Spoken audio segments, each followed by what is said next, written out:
Gold பற்றி video போட்டிருந்தேன். அது வந்து மேசிவ் டிக்ளைன் நாளைக்கு இருக்க போகிறது, நிறையவே குறைய போகிறது அப்படின்னு போட்டிருந்தேன்.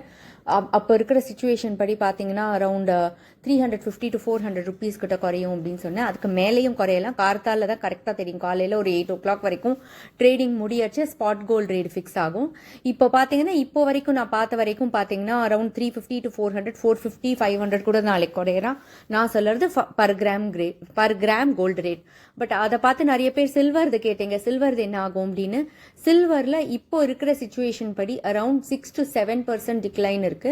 ஸோ இப்போ இருக்கிற ரேட் படி 180, 190 அப்படின்னா கிட்டத்தட்ட 14 ரூபாயிலேருந்து 13லேருந்து 14 ரூபாய் ஒரு கிராமுக்கு வந்து கம்மியாகும். இது இன்னும் டிக்ளைன் ஆகுமா தெரியாது, நாளைக்கு கண்டிப்பாக டிக்ளைன் ஆகிறது. பட் கரெக்ஷன் வெயிட் பண்ணலாம். நான் என்னை பொறுத்தவரையிலும் எப்போ ஆல்ரெடி இந்த டிக்ளைன் நாளைக்கு வந்து 14 ரூபாய் டிக்ளைன் ஆனாலும் பீக் தான், கோல்டுமே பீக் தான், சில்வருமே பீக் தான். அது ஆனால் இதுக்கு கீழே போகுமாங்கிறது தெரியாது. பட் ஆனால் கோல்டு ரேட் வந்து அண்டர் வேல்யூடுங்கிறச்சு கீழே போகிறச்சே கொஞ்சம் 1 கிராம் 2 கிராம் எப்போவுமே வந்து காயின்ஸ் வாங்கி வச்சுக்கிறது பெட்டர். ஆனால் நாளைக்கு நல்ல மேசிவ் டிக்ளைன். நாளானிக்கு திரும்பி டிக்ளைன் ஆகுமாங்கிறது நாளைக்கு தான் தெரியும்.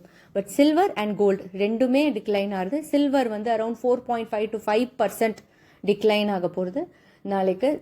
சில்வர் வந்து அரௌண்ட் 7%, 6 to 7% டிக்ளைன் ஆக போகிறது.